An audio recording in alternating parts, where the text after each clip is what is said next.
far from that. The CBS Evening News with Walter Cronkite. Good evening. President Carter delivers a special address to the United Nations this evening, and he's expected to place particular emphasis on his continuing campaign for worldwide human rights. He arrived in New York after wrapping up his first Meet the People tour that took him to a town meeting in Massachusetts and an energy conference in West Virginia. Robert Pierpoint reports. The president's UN speech tonight is wide-ranging, but its greatest impact is almost sure to come from his strong words on human rights. Noting that all the signatories of the UN Charter have pledged themselves to observe and respect basic human rights, President Carter declares, quote, "Thus, no member of the United Nations can claim that mistreatment of its citizens is solely its own business," reminding the UN diplomats that this is a fundamental and historic American birthright. The president further says, ours is a commitment, not just a political posture. President Carter also suggests the UN Human Rights Commission should be more active and should move back to New York, where a free press can keep an eye on it. Finally, in what sounds almost like a challenge, President Carter declares that when gross or widespread violations take place in human rights that violate the UN Charter or the Helsinki Agreement, it is the concern of all and must be taken as seriously as violations of other international agreements. The president also stresses tonight his hopes for a nuclear disarmament agreement with the Soviet Union, apparently in the belief that this can be done despite his obvious dispute with the Kremlin over human rights.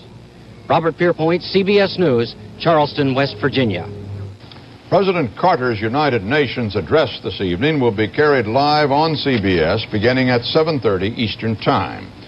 During that town meeting he attended in Clinton, Massachusetts last night, Mr. Carter talked about a Middle East peace, and that triggered a flurry of diplomatic questions today. The president had said one solution to the Palestinian problem should be a homeland for refugees, but he did not elaborate. The remark appeared to be the latest in a string of surprises he has sprung on the foreign policy experts, both his own and those of other nations, as Marvin Kalb reports. To the president's critics, it's called the open mouth policy. To his supporters, it's a refreshing change from the old-time mumbo-jumbo and secrecy. Either way, it is clear Mr. Carter's eagerness to expose his knowledge about foreign policy has baffled diplomats along Embassy Row, confused and embarrassed his own bureaucracy, and created a bewildering international situation.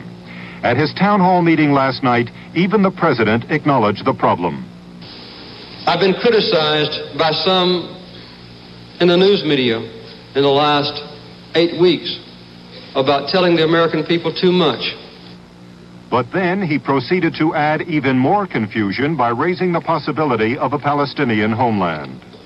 There has to be a homeland provided for the Palestinian refugees who have suffered for many, many years.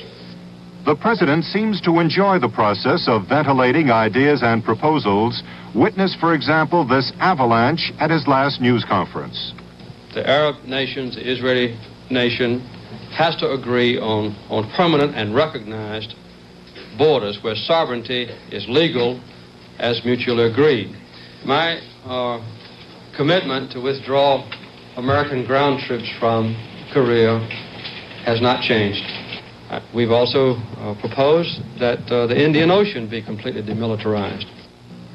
And it's not just the president who is keeping the diplomatic world guessing. It is also his UN ambassador, Andrew Young. His comments, for example, about Cuba, Africa, and Great Britain have produced a succession of official clarifications.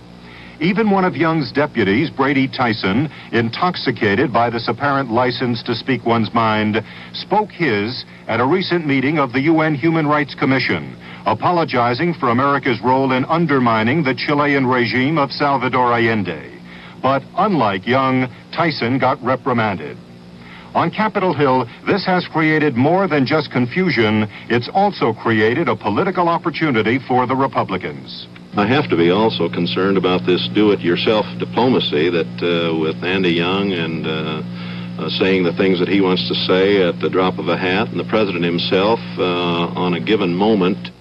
But Dr. Zbigniew Brzezinski, the president's national security advisor, sees careful planning where others see the signs of inexperience.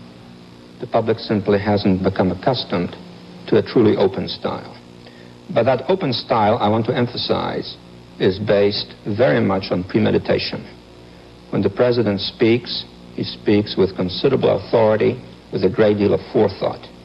So far as one can tell, Brzezinski did not know that the president was going to talk publicly about a Palestinian homeland, nor did Secretary of State Vance nor any top Middle East expert, and they spent most of the day trying to contain the diplomatic damage.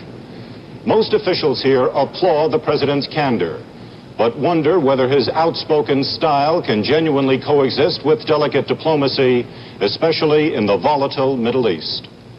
Marvin Kalb, CBS News, the State Department.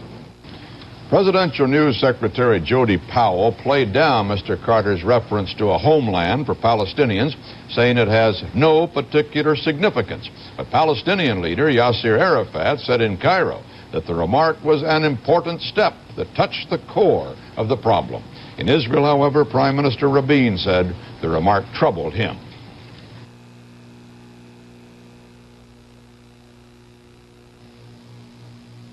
Well, the higher coffee prices go, the more you need Mr. Coffee. Mr. Coffee, with this exclusive coffee saver, saves coffee, saves money. 2 ways.